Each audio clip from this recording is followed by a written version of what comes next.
नमस्कार दोस्तों, उत्कर्ष की ऑनलाइन क्लास में आपका स्वागत है। दोस्तों, राजस्थान जिला दर्शन में आज हम हनुमानगढ़ जिले के बारे में अध्ययन करेंगे। दोस्तों, भाटी शासक भूपत द्वारा 298 ईस्वी में बटनेर दुर्ग का निर्माण करवाया था और भाटी शासक भूपत के वंशजी भाटी कहलाए थे। इस दुर्ग को 17वीं शताब्दी के अंत में और 18वीं शताब्दी के आरंभ में बीकानेर के शासकों ने जीत लिया था और यह दुर्ग मंगलवार के दिन जीते जाने के कारण यह दुर्ग और इसके आसपास का क्षेत्र हनुमानगढ़ कहलाया। 12 जुलाई 1994 में गंगानगर जिले से अलग करके इसे एक नए जिले के रूप में मान्यताएं मिली और यह जिला हनुमानगढ़ कहलाया। प्राचीन काल में यह योद्धेव क्षेत्र के रूप में प्रसिद्ध हुआ और वहीं इसे सभ्यताओं की प्राचीन भूमि के रूप में भी जाना जाता है। देखिएगा, जो हनुमानगढ़ जिला है दोस्तों, इस हनुमानगढ़ जिले की एक नदी है, एकमात्र नदी, जिसका नाम है घग्गर नदी। हनुमानगढ़ राजस्थान का एक ऐसा जिला है जिसका पाट यानी समुद्र तल से नीचा है घग्गर नदी के कारण। सबसे पहले हनुमानगढ़ जिले का नामकरण यानी हनुमानगढ़ जिला बना कब, तो ये सबसे पहले अलग हुआ था गंगानगर से और गंगानगर से अलग होकर एक नए जिले के रूप में इसको मान्यता मिली थी 12 जुलाई सन 1994 में। 12 जुलाई सन 1994 में इस गंगानगर को राजस्थान का 31वां जिला बनाया गया।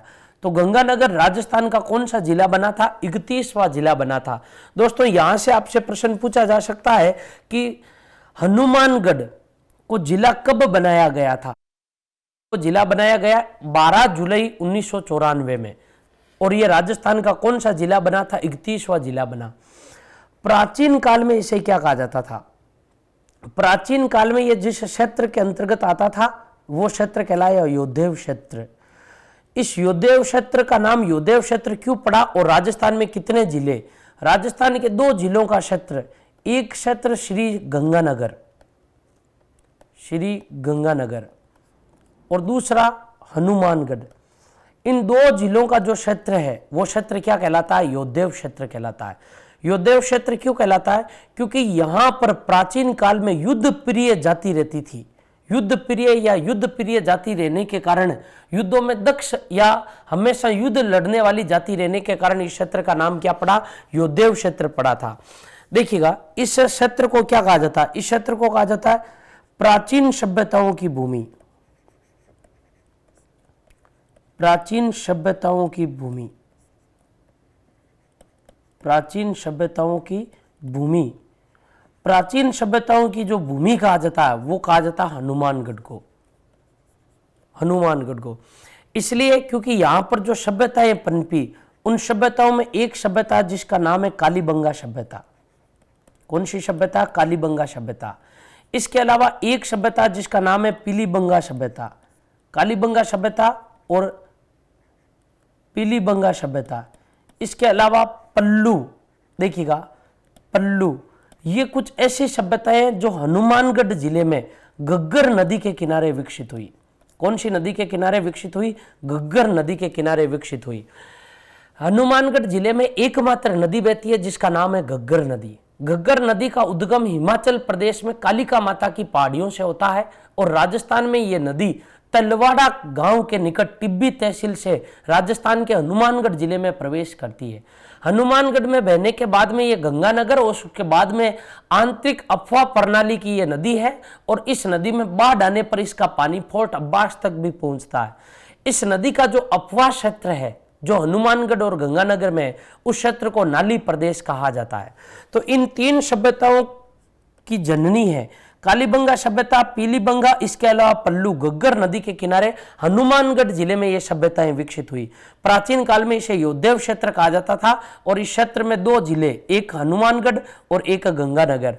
हनुमानगढ़ को 31वां जिला बनाया गया राजस्थान का और 31वां जिला हनुमानगढ़ को बनाया गया 12 जुलाई 1994 में। देखिएगा, यहां एक दुर्ग, जिस दुर्ग का नाम है बटनेर दुर्ग, इस बटनेर दुर्ग का नामकरण हनुमानगढ़ रखा गया। मंगलवार के दिन इस दुर्ग को बीकानेर के शासक सूरत सिंह ने जीत लिया था और यह दुर्ग क्या कहलाया? हनुमानगढ़ कहलाया। इस दुर्ग की जो नींव रखी गई वो नींव रखी गई थी सन 298 ईस्वी में। सन 298 ईस्वी में रखी गई भाटी शासक भूपत द्वारा। भाटी शासक भूपत द्वारा। भूपत के वंशज भाटी कहलाए। भाटी शासक भूपत ने इस दुर्ग की नींव रखी। इस दुर्ग के बारे में कहा जाता है यह राजस्थान का सबसे प्राचीन दुर्ग है।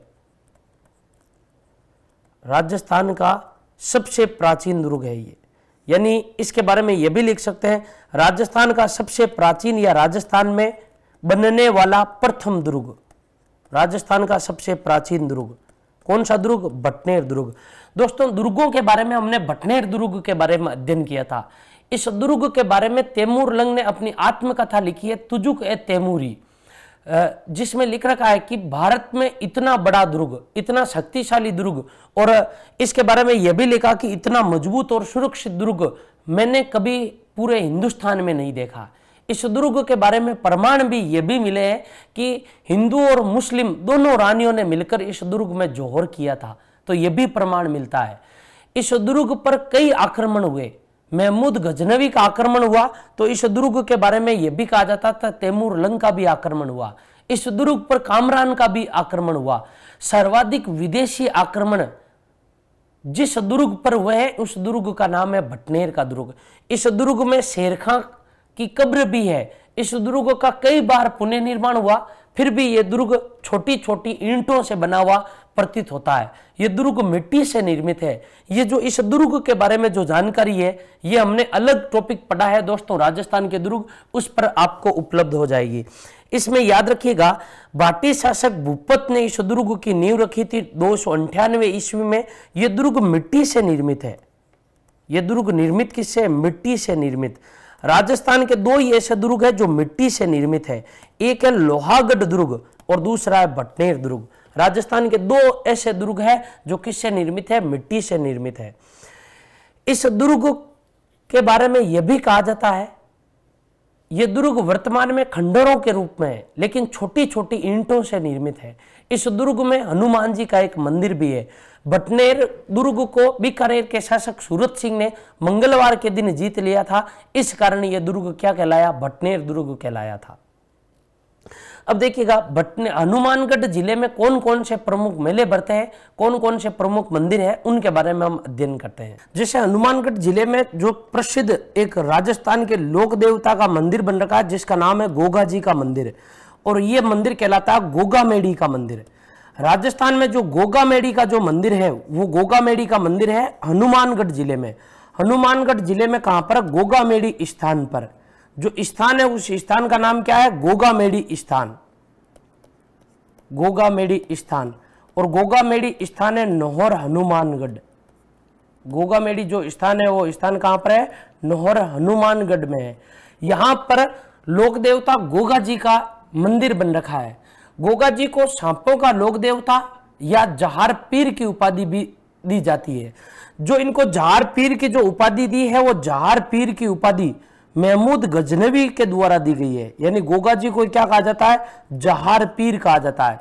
इनको सर्पों का लोक देवता कहा जाता है। किसका लोक देवता कहा जाता है? सर्पों का लोक देवता कहा जाता है। जो सर्पों का लोक देवता कहा जाता है वो इन्हीं को कहा जाता है। इनका जो मंदिर है वो गोगा मेडी स्थान पर है। देखिएगा इनका जो मंदिर है वो मंदिर है कैसे, किस प्रकार से बना हुआ है? इनका मंदिर ये इस प्रकार से बना हुआ है, यानी आपको इनका जो मंदिर है ये मंदिर दिखाई देगा आपको मकबरे नुमा मंदिर। गोगा जी का जो मंदिर बन रखा है वो मंदिर किस प्रकार से बन रखा है? मकबरे नुमा मंदिर बन रखा है। यानी इस प्रकार का आपको मकबरा दिखाई देगा, मकबरे नुमा मंदिर बन रखा है। अब प्रश्न ये है कि इनका मकबरे नुमा मंदिर बनवाया किसने? तो राजस्थान के ऐसे कौन से लोक देवता है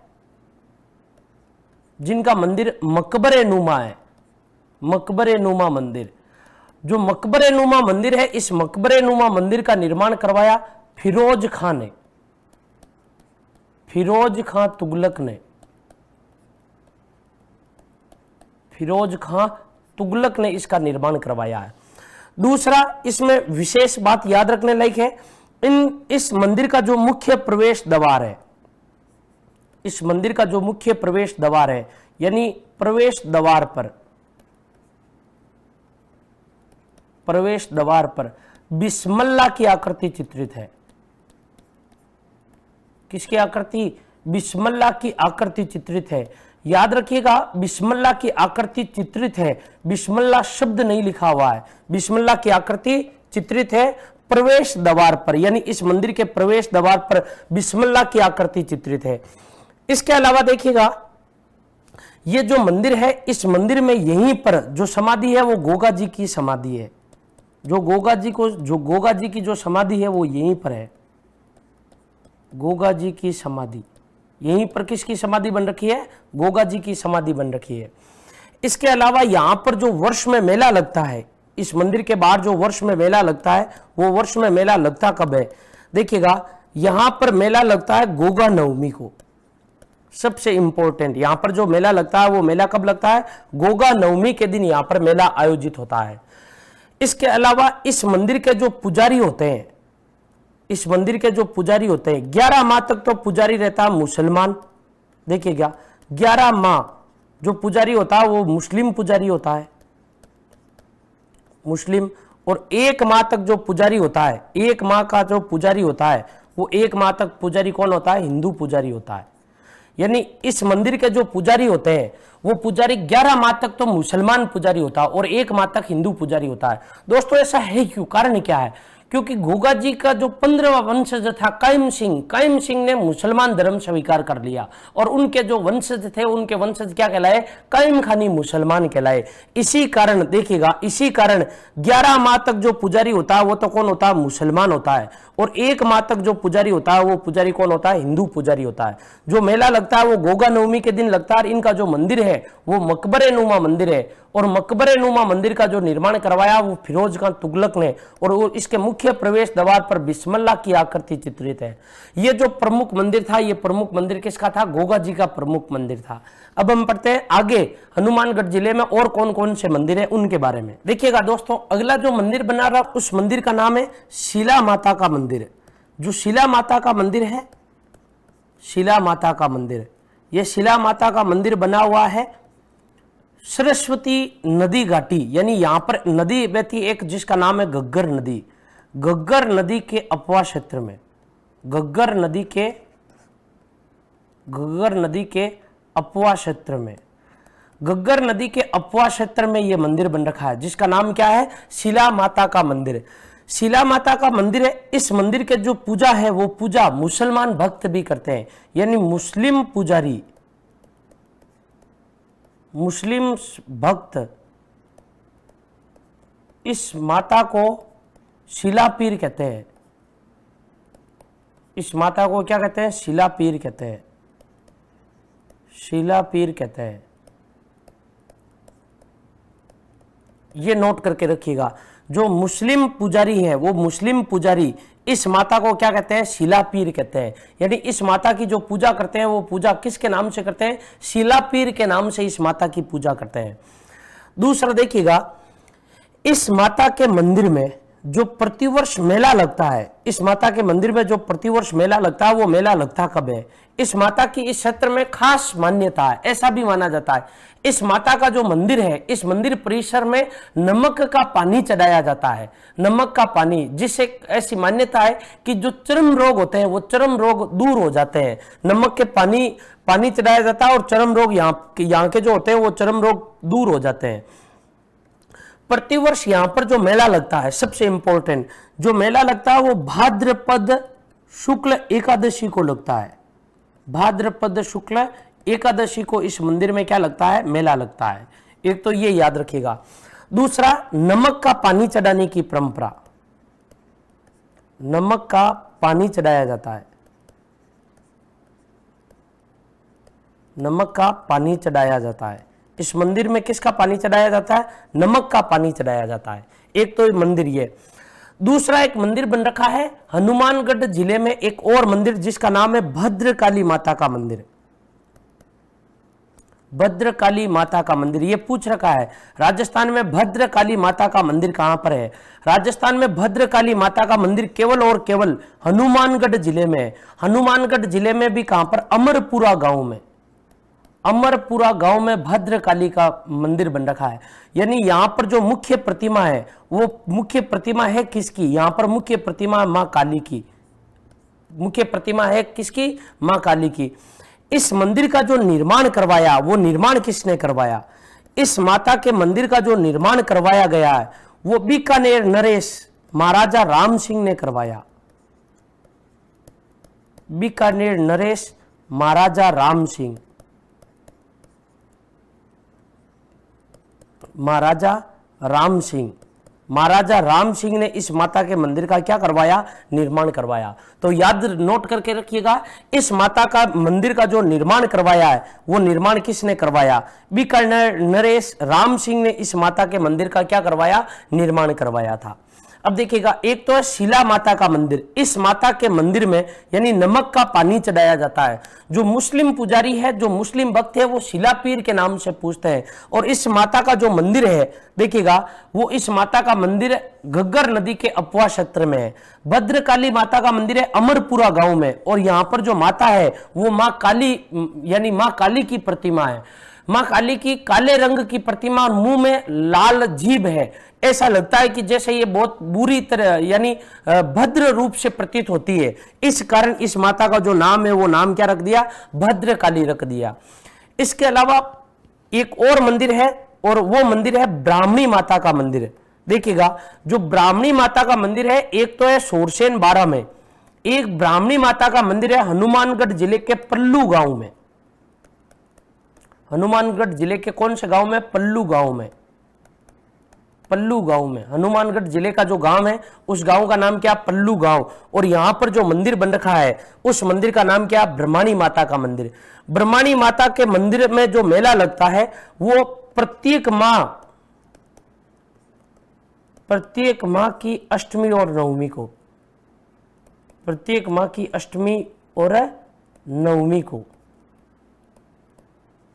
को क्या भरता है? मेला भरता है। ये दोस्तों हनुमानगढ़ जिले में जो प्रमुख हिंदुओं के मंदिर थे ये हमने हिंदुओं के मंदिर पढ़े हैं। अब देखिएगा, यहां पर एक गुरुद्वारा है और उस गुरुद्वारा का नाम है गुरुद्वारा कबूतर साहिब। कबूतर साहिब जो गुरुद्वारा है, गुरुद्वारा कबूतर साहिब। इस गुरुद्वारा का निर्माण कहां पर है? देखिएगा, ये गुरुद्वारा नौहर कस्बे में, हनुमानगढ़ जिले का जो कस्बा है वो कौन सा कस्बा? नौहर कस्बा।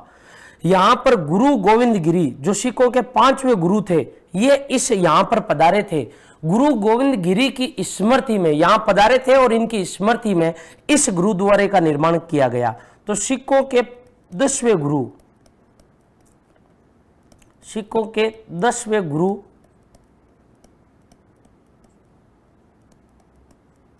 गोविंद सिंह यहां पधारे थे, यहां पधारे थे और इन्हीं की स्मृति में इस गुरुद्वारे का क्या करवाया गया? निर्माण करवाया गया। याद रखिएगा, गुरुद्वारे का जो नाम है वो नाम क्या है? गुरुद्वारा कबूतर साहिब है। कहां पर? नौहर में। इसके अलावा एक और गुरुद्वारा जिसका नाम है गुरुद्वारा सुक्का सिंह, गुरुद्वारा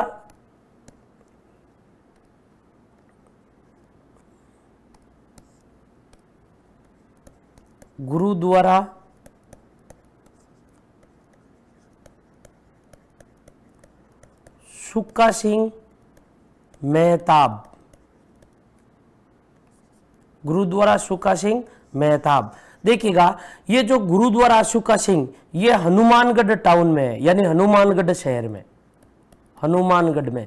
इस गुरुद्वारे के बारे में इतना सा याद रखिएगा, इसका जो मूल स्थान था वो पहले पाकिस्तान में था, लेकिन स्वतंत्रता के बाद में ये पाकिस्तान में चला गया और बाद में इस गुरुद्वारे को कहां ले आए? हनुमानगढ़ शहर में, यानी इनकी स्मृतियां इस शहर में ले आए और यहां पर क्या बना दिया? एक गुरुद्वारा बना दिया।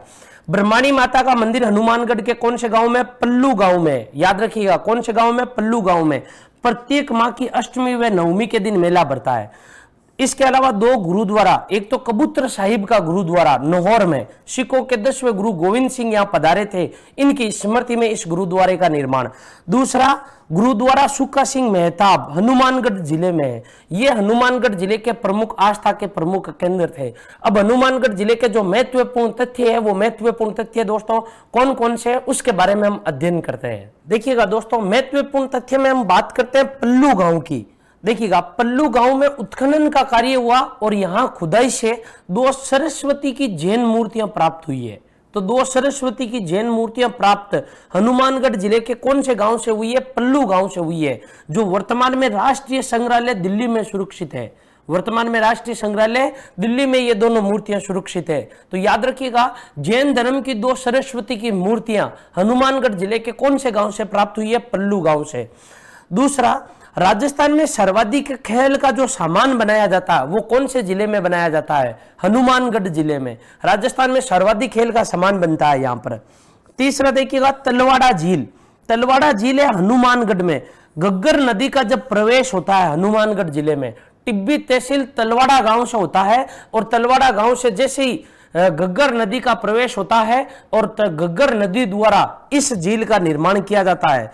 याद रखिएगा, तलवाड़ा स्थान बांसवाड़ा में भी है। तलवाड़ा झील हनुमानगढ़ में, और एक तिलवाड़ा स्थान है वो है बाड़मेर में। देखिएगा दोस्तों, जो इसमें आपको याद ये रखना है, एक तो पल्लू गांव, यहां से 2 सरस्वती की मूर्तियां प्राप्त हुई है। दूसरा, राजस्थान में सर्वाधिक खेल का सामान हनुमानगढ़ जिला, तलवाड़ा झील हनुमानगढ़ में, और खेरखेड़ा गांव।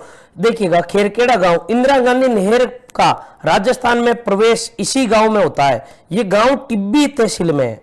कौन सी तहसील में? टिब्बी तहसील में है। तो दोस्तों, ये हनुमानगढ़ जिला हमने कंप्लीट पढ़ लिया है। आप इस वीडियो को अधिक से अधिक लाइक कीजिएगा, अधिक से अधिक शेयर कीजिएगा, और उत्कर्ष के प्रति आप अपना प्रेम बना कर रखिएगा। Click on the subscribe button to subscribe to our channel. Press the bell icon on the YouTube app and never miss another update.